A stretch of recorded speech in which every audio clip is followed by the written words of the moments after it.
أهلا بيكم معانا. النهاردة هنغوص في تحليل كروي جدا، وبنتكلم عن ماتش مهم قوي في كأس العالم للناشئين تحت 17 سنة. أيمة، المواجهة اللي في دور ال 32 بين المغرب وأمريكا. بالظبط.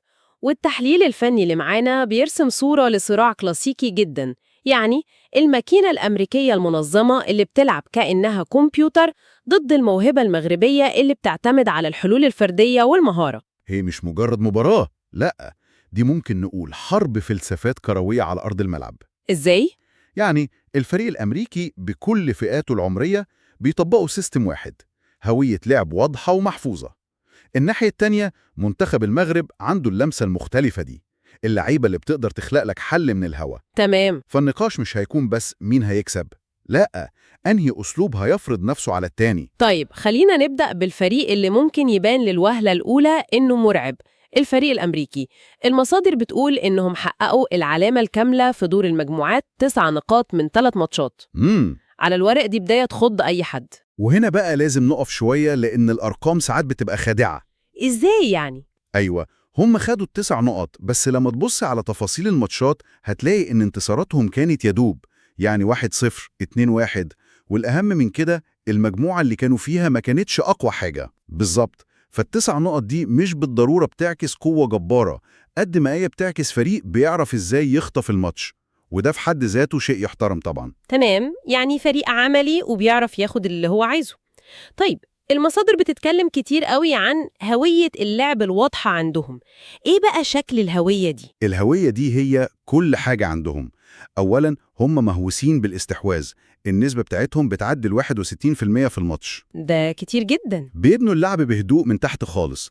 الخطة الأساسية هي 4-3-3، لكن هنا بقى الحتة اللي فيها الكلام. استنى، 4-3-3 دي الخطة اللي نص فرق العالم بتلعب بيها. إيه اللي بيميزهم هم؟ اللي بيميزهم هو التحول اللي بيحصل وقت الهجوم. الخطة بتتقلب بمرونة غريبة ل 3-2-4-1. 3-2-4-1؟ إزاي؟ بصي، الظهير الأيسر بيرجع ورا وبيبقى قلب دفاع تالت. في نفس ذات الوقت الظهير الأيمن بيسيب الخط ويدخل لعمق نص الملعب. لحظة واحدة، دي حركة معقدة جدا. يعني بيعملوا جبهة خماسية في نص الملعب، والهجوم؟ هو ده اللي بيحصل. الهدف هو السيطرة المطلقة على عرض الملعب وخلق زيادة عددية في كل حتة. يعني حامل الكرة دايما بيلاقي حواليه كذا حل للتمرير؟ بالظبط، ده بيخنق المنافس وبيخليه يجري ورا الكرة طول الوقت. بس طبعا هي سيف ذو حدين، لأنها بتخلق مساحات مرعبة ورا الأظهرة لو الهجمة اتقطعت. فهمتك، مخاطرة محسوبة.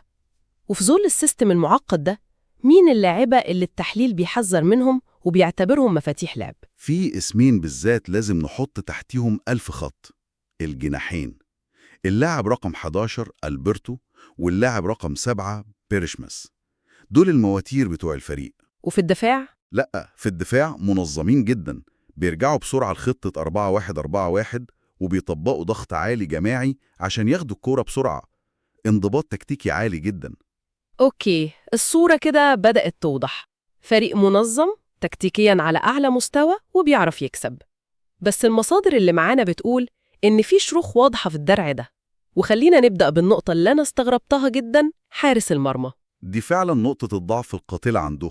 التحليل بيعتبره الحلقة الأضعف في المنظومة كلها. بجد؟ المشكلة مش إنه ما بيصدش، لأ، المشكلة إنه مش بيعرف يلعب برجليه خالص، بيرتبك جدا تحت أي ضغط. ودي كارثة. الفريق فلسفته كلها مبنية على إن الحارس هو أول واحد بيبني الهجمة. يا نهار أبيض! يعني أساس البناء بتاعهم كله قايم على أضعف حلقة عندهم؟ دي قنبلة موقوتة حرفياً. بالظبط كده. أي ضغط عالي منظم عليه ممكن يخليه يغلط غلطة بماتش. ده غير طبيعي. وتاني نقطة ضعف هي خط الدفاع. على الرغم من إن شباكهم استقبلت هدف واحد بس، لكن التحليل بيكشف إنهم بيعانوا جدا قدام الكرات الطويلة والتمريرات اللي بتتلعب في ظهرهم. استنى هنا، دي حاجة غريبة. إزاي فريق منظم ومنضبط تكتيكياً بالشكل ده يقع في غلطة أساسية زي دي؟ هل في سبب؟ غالبا هو مزيج من الاتنين. خط دفاعهم بيلعب متقدم جدا، اللي هو الهاي لاين، عشان يساعد في الضغط العالي، وده بيخلق مساحة كبيرة قوي وراهم. فهمت. فلو المنافس عنده مهاجم أو جناح سريع، تمريرة واحدة متقنة ممكن تخليه في وضع انفراد. ده غير إن المدافعين بتوعهم بيخسروا أغلب الالتحامات الهوائية. أوكي، يبقى كرات طويلة في ظهرهم وكرات عرضية. فاضل إيه تاني؟ النقطة التالتة ودي الغريبة بقى، هي خط الهجوم نفسه. الهجوم ده فريق كسبان كل ماتشاته. أيوة، فريق بيستحوذ وبيوصل كتير، لكن الفينش عندهم ضايع. سجلوا 4 أهداف بس في 3 ماتشات.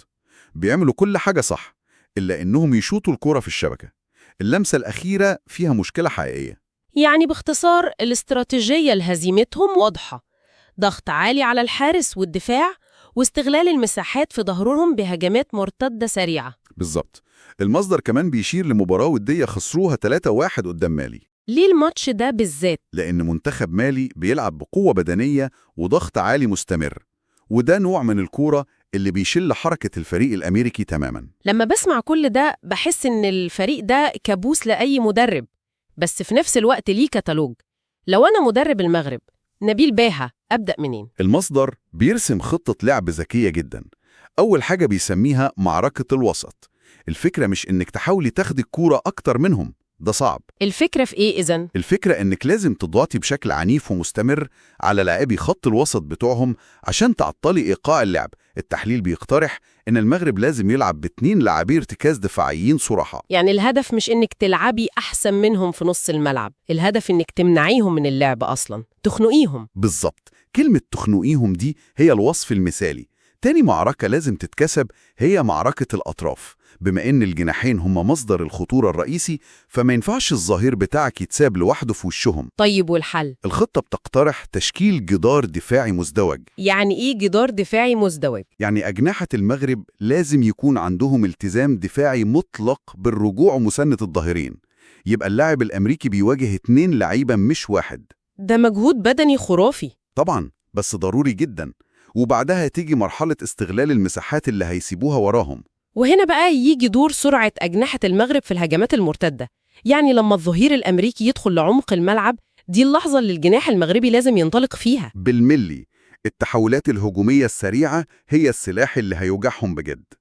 آخر نقطة تكتيكية حساسة هي الكرات الثابتة. تمام. الفريق الأمريكي خطير جداً في الكورنرات اللي بتتلعب على القائم البعيد، والمصدر بيحذر إن المغرب لازم يكون مركز جداً في النقطة دي. لكن بصراحة أكتر نقطة لفتت نظري في التحليل كله، وأعتقد إنها مفتاح الماتش، ما كانتش تكتيكية أصلاً، كانت ليها علاقة بدماغ اللعيبة. ودي أهم نقطة في رأيي.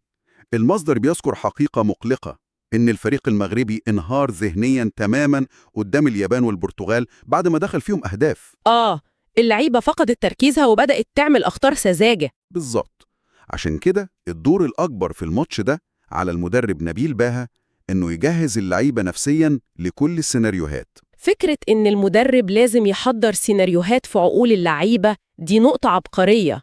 يعني لازم يكونوا مستعدين نفسياً لو هم اللي سجلوا الأول، إزاي يحافظوا على هدوءهم، ولو دخل فيهم هدف إزاي يمتصوا الصدمة ويرجعوا للماتش بسرعة. وحتى لو الماتش فضل تعادل لوقت طويل، إزاي يفضلوا صابرين ومنضبطين. تماماً.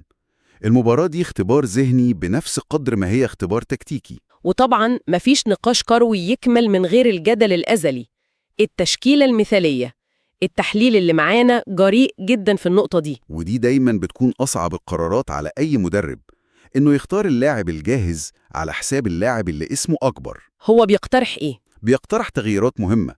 في الدفاع مثلاً، الدفع بأسماء أظهرت مستوى أحسن في الماتشات الأخيرة زي بلال سغرات ومنصف زكري. وفي خط الوسط بيأكد على فكرة الاتنين ارتكاز عشان يحرروا صانع الألعاب عبد الله أوزان. والقرار الأهم يمكن في الهجوم، واللي أعتقد هيعمل جدل كبير. القرار الأهم والأجرأ هو الدفع باللاعب نائل الحظاني كمهاجم صريح. إشمعنى؟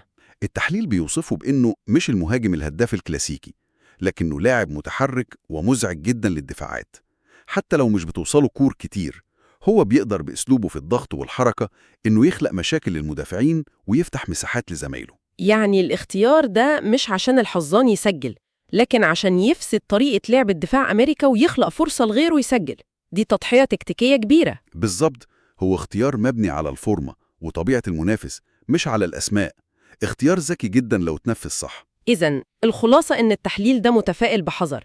بيرسم صورة واضحة المباراة ممكن الفوز بيها لو المنتخب المغربي لعب بتركيز تكتيكي عالي. واستغل نقاط ضعف الفريق الأمريكي الواضحة جدا. المفتاح كله في كلمتين: انضباط التكتيكي والقوة الذهنية. بالظبط، المباراة دي مش هتتحسم بمين عنده لاعبين أمهر على الورق، لكن بمين هينجح في فرض أسلوبه وتنفيذ خطته.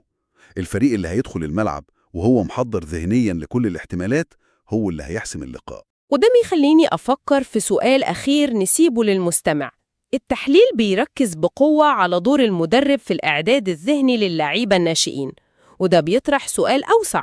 في كرة الناشئين بالذات، يا ترى كم في المية من الفوز بيتحسم بالخطط اللي على السبورة، وكم في المية بيتحسم في المعركة اللي بتدور جوه عقل لاعب عنده 17 سنة حتى قبل ما يلمس الكورة؟